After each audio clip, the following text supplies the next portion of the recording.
महाराष्ट्रातील मुंबई पुणे, मुंबई नाशिक रेल्वे आणि रस्त्याने चांगल्या पद्धतीने कनेक्टेड आहे, परंतु मुंबई पुणे आणि नाशिक हा महाराष्ट्रातील 3 मोठ्या शहरात दरम्यान सुवर्ण त्रिकोण समजला जातो।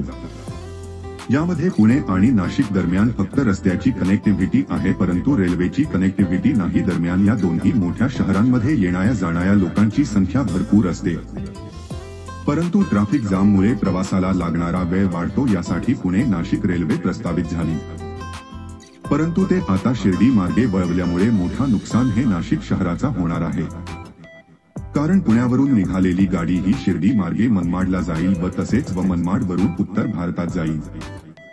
पुणे नाशिक रेल्वे ही सरळ मार्गाने झाले असती तर पुणे वरून नाशिक व नाशिक वरून उत्तर भारतात रेल्वेच्या गाड्या गेल्या असत्या, परंतु शिर्डी मार्गे केल्यामुळे शिर्डी वरून नाशिक व नाशिक वरून मनमाड असं जाणं रेल्वेला उलट पडेल। रेल्वेच्या संख्येमध्ये घट होईल, नाशिक पुणे दरम्यान लागणारा वेळही वाढेल।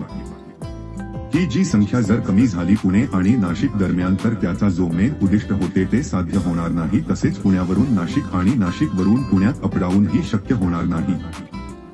त्यामुळे पुणे व नाशिक रेल्वे ही सरळ मार्गानेच नारायणगाव, आळेफाटा, संगमनेर, सिन्नर या मार्गात झाली पाहिजे। तुम्हाला वाटतं ते कमेंट सेक्शन मध्ये कमेंट करा।